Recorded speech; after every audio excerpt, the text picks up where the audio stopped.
Hello everybody, Raven Knight here. Today I've got an interesting video for you, or at least I hope you find it interesting.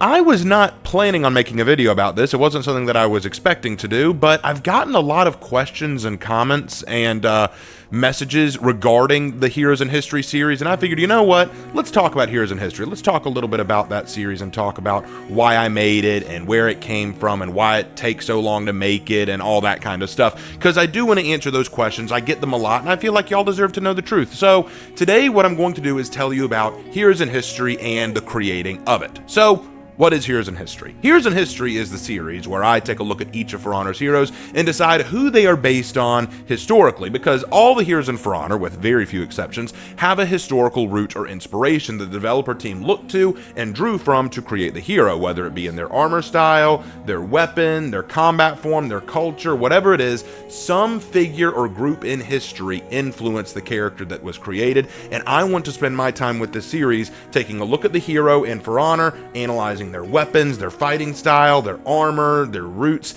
and try to draw them to a historical reference and teach you guys more about that historical individual so that you guys know who they are and how they connect with the For Honor hero. Largely because I want to teach. I want to share with you guys historical information you may not already be privy to and you might enjoy learning about. So that's why I make it. Now, where did it come from? Okay, so we got to go way back in time for this. Way back in time. About, I'd say, 4 years ago. 4 years ago, at that point in time, the only series I'd really done on this channel was my For Honor analysis series, which is basically where I just looked through each hero, briefly talked about who they're based on, at least in my opinion, briefly talked about their executions and rated them, briefly talked about their moveset and playstyle. That was pretty much all I did. I talked about the history and the basics of the hero. It wasn't anything big and it was very poorly edited. I was still very much new and not familiar with all the bangs and whistles and abilities of being a content creator. Well, I wasn't all that connected to other For Honor content creators at the time. The only one who was talking to me was one by the name of Toasty the Barbarian. I don't know if he's still active. I think he kind of left For Honor, but that's fine. At the time, he and I were both relatively small content creators, and he made me a little challenge. He said, "Hey man, try to make a Lawbringer dedicated video just about his historical inspiration," because he didn't think I could. And so I said, bet, I want to try this. So I made a Lawbringer style video where all I did was talk about his reference to the Papal Swiss Guard, and that was what I wanted to do with the video. Now, of course, I was doing it mostly for fun. I didn't think I was going to do more of this, so I was throwing in Space Marine jokes, I was throwing a little bit of tongue-in-cheek jabs at the character. Just, it was meant to be more fun, lighthearted, and silly more than it was meant to be educational, although I did want it to be educational. And I said, if y'all enjoyed this, let me know if you'd like to see me continue this. And to my surprise, it blew up. It was apparently something that a lot of people wanted to see. As of right now, I don't remember how many. I want to say that it currently has around 70,000 views as of right now, which is really awesome, and a lot of people really seem to take to it, and they did say, yes, please do more videos like this. So I thought to myself, okay, how do I want to approach this? The first thing I did was I wanted to say, all right, well, if I'm going to do this with all the other heroes, I need to do some deep research and delve further into the characters than I already have, because with my hero analysis series, all I did was just look at the bare bones basics of who I thought they were based on. But now I was saying, no, I'm going to actually do some real research. Now, here's where things get kind of interesting. Many people see me as a historian, and I am. I do study history intently, but I need you to bear in mind that I am not an academic historian. What that means is I don't have a degree as a historian. Like, I don't have a history major or a history master's or a history doctorate. I have a minor in East Asian culture and history, and I took a course or two on the Crusades, but that's about it. The rest of my history knowledge I gained from personal research, personal reading, and personal desire to learn and understand more. So whenever I do a Heroes in History, one thing I always try to do first and foremost is I take a look at the hero, start cross-referencing their language, their lines, their weapons, their armor style, and try to figure out who, if anyone, are they based on, and once I get an idea, I start digging. Now, the first place I usually look to is I look to the developers themselves. Sometimes the developers will say in their Warriors Den or even drop in the wiki trivia that these heroes are largely based on blank, and so I will look deeper into that figure and see if that actually connects very well. And thus, I will try to get an idea of, okay, so this character is based on blank, I will now study blank as best as I can. Then I spend weeks upon weeks reading, studying, cross-referencing, looking at the hero and looking at what they're supposedly based on and trying to figure out what connections can be drawn, if any, to these heroes. And sometimes that requires a lot of research. So particularly when I was doing earlier characters like Lawbringer or Peacekeeper or Berserker or some of these other characters, I had to really dive deeper and deeper than I ever thought possible. As a matter of fact, in some of the Heroes in History videos that I do, I purchase or rent books from the library just so that I can get more information, like the Virtuosa video and the Varangian Guard video and the Sohei video and a lot of these others. I got books. I actually went and got books and did reading to find out more. And many people ask me, Raven, why do you take so long to make these videos? Like, even when a new hero comes out, you go like, hey guys, I can't release the Heroes in History until I get to Rep 5 with a hero. Why do you do that? Does it really take that long to do it? The answer is, it can take longer. Sometimes I'll get to Rep 5, but I'm still not ready, so I still take longer. I just tell you guys Rep 5 because that buys me more time. Why does it take so much time? Because one thing I want to avoid is misleading you. Because my goal with this series, like I said, with the Lawbringer one to start with, it was meant kind of for comedy and entertainment's sake. But as I've gone into this more and more and more, I've wanted to be more educational. I want to teach. I want to share with you guys information that you may not have known before. And because of that, I want to avoid making errors. And even now, all this time later, I can still make errors, like the Virtuosa video. I read a lot and did a lot of research, but I still made errors. Like, I confused the 30 Years' War for the 100 Years' War. An honest mistake I made.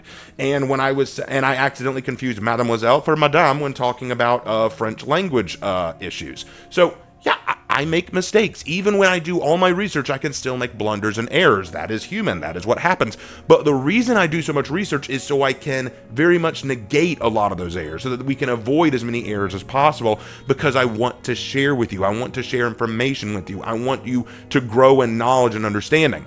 Now you might wonder, okay, Raven, why? Why do you want to do this? A couple reasons, but the big one being the real draw to For Honor for me. The real thing that I love about For Honor is the history around it. These figures we're fighting as are not just made up characters. They are based on real world warriors, real world heroes and villains, real world individuals who are our ancestors, who helped create the world we live in today. And we have the unique opportunity to look at these heroes and say, hey, this hero was based on an ancestor of mine or of someone else's, and through this we can learn more about our ancestors through understanding these heroes.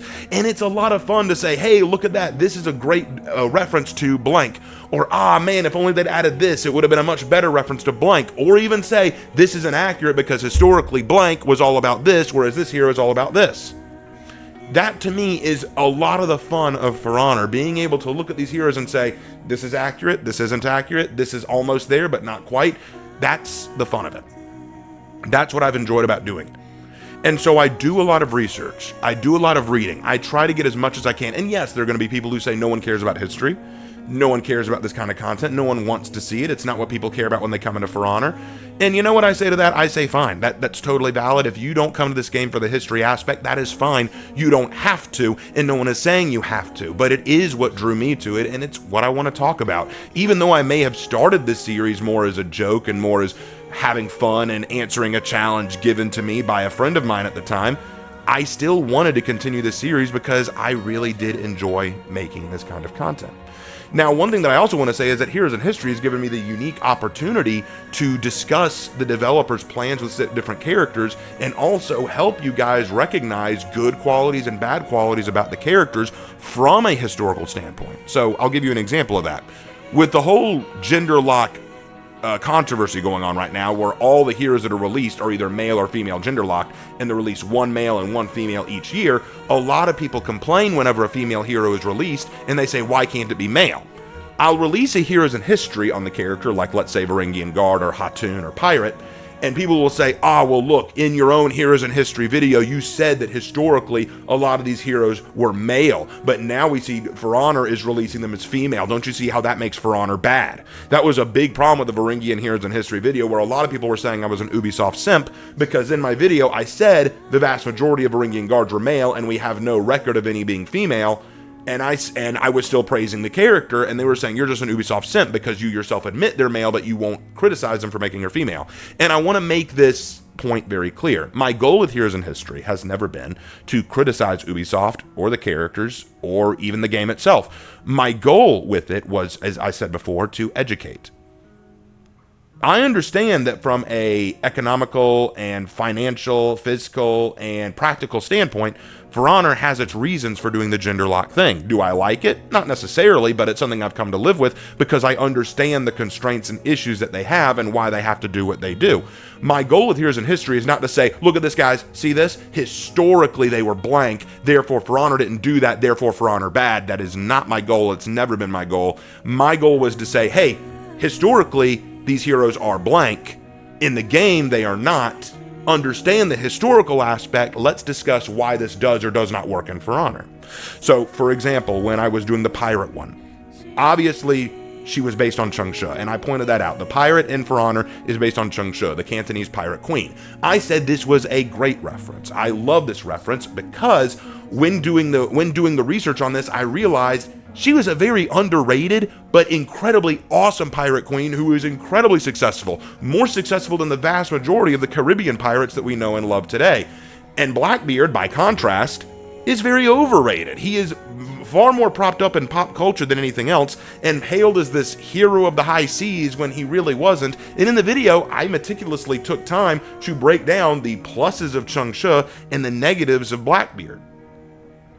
Why? Not because I hate either one, but because I thought that the development of Chang'e as the inspiration for the hero was a stroke of genius, and I wanted to explain why. Again, my series is about education. It's not about one-upping anybody or telling off the devs or telling off the naysayers. That's not the goal. My goal is to educate, to teach, and to share knowledge.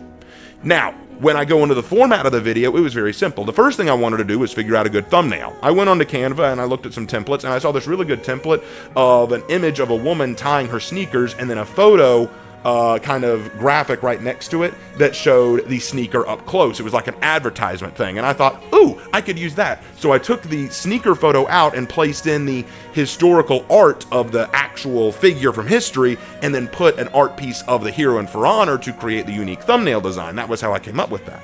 When it came to designing the video format, it was quite simple. First, I introduce the character, I talk about their lore in the world of For Honor, who they are, what they do, what they're all about.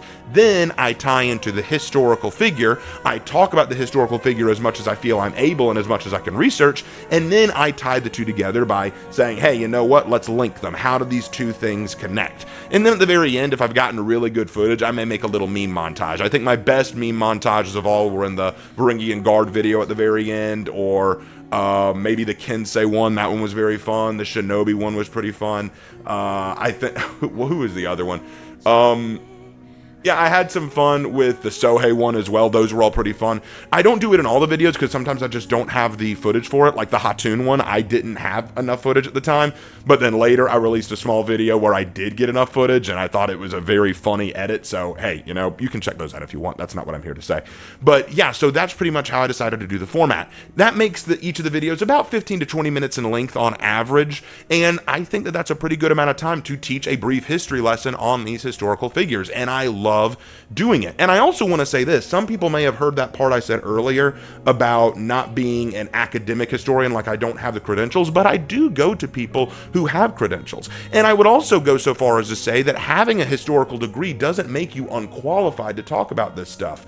As a matter of fact, I have a great deal of fun talking about this stuff and sharing it with my brother. He does have a historical degree. He has a history major and he teaches history on the middle school level. And we were talking and he told me very clearly, Raven, you know more facts about history than a lot of people who claim to be historians. And the reason why is not because I have a degree or don't have a degree, it's because I have a passion for history and I want to share that passion with other people. In my opinion, whether you have a degree or not is irrelevant. You should have a desire to learn about our history. Why? Because history is the key to the future.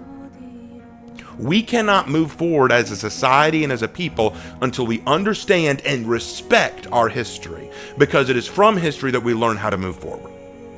So, my goal with Heroes in History, the reason I created it, the reason I built it up, the reason I want to keep going with it and will continue to keep going with it is simple. I love history, and I want to teach you history through For Honor. And as long as For Honor is releasing new characters, I will continue to do so. Now, the last question that I've been asked, and I will answer it now, is will I ever re-release Heroes in History videos? Like, will I take ones that I'm not proud of and re-release them? There is a good possibility. Like, for example, Griffin, I will probably be re-releasing. Kyoshin, I will probably be re-releasing. Warden, I will probably be re-releasing. Because those videos, I feel like I could have done better. Griffin especially, since at the time, and I stand by this, at the time I thought he was based on the Varangian Guard. That was before we knew that the Varangian Guard was a hero coming. And based on the evidence and information we had at the time, I thought that the Varangian Guard made a lot of sense. Then Varangian Guard Hero came out, and everyone was laughing about me with the Griffin video, saying, hey, you got that wrong. Now, I don't think it's that I got it wrong. I just didn't know they were going to release a Varangian Guard Hero at the time, and I thought Varangian Guard made a lot of sense. But, all the same, now that there is a Varangian Guard Hero out, I can go back to Griffin, fix his video, and release something new. With Warden, I'd love to go into more detail on the different knightly orders that Warden is likely based on. And with Kyoshin, I'll be honest, I rushed that one. I know a lot of people like it, but after Kyoshin came out, a lot of people were saying, hey, when Kyoshin Heroes in History, when Kyoshin's Heroes in History. And I really flipped my lid when my brother spent months working on a video, spent a lot of time working on it, released it, and then one of the first comments he got was, when Kyoshin Heroes in History. I lost my shit. I lost my mind at that. And I just said, you know what? Fine, I'm releasing it. And so I just rushed through it and released it. And I never like being rushed into anything. I don't like being guilt-tripped or rushed into anything. So I feel a little guilty about that and might fix it. But other than that, I feel like most of them I'm pretty proud of. So that's all I have to say about Heroes in History right now. I wanted to make this video because I wanted to explain to you guys how I make this series, why I make this series, what goes into it, and why it takes so long to make. Because I do a lot of research, I do a lot of study, and I want to make sure that I get as much right as possible. Will I make mistakes? Yeah. Will I miss some information? Sure.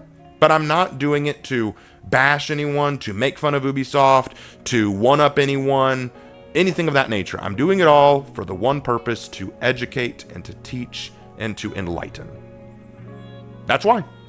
Well, with all that out of the way, thank you so much for watching. Let me know which Heroes in History video you enjoyed the most. If there are any you haven't watched, go check them out, and see if any of them have any funny meme montages at the end. I think the first one I did meme montages after was Aramusha, so start with that one and go forward. You'll probably see a really weird meme montage at the very end of it, so check it out. Anyway, thank you all so much. I'll see you in my next video. Take care.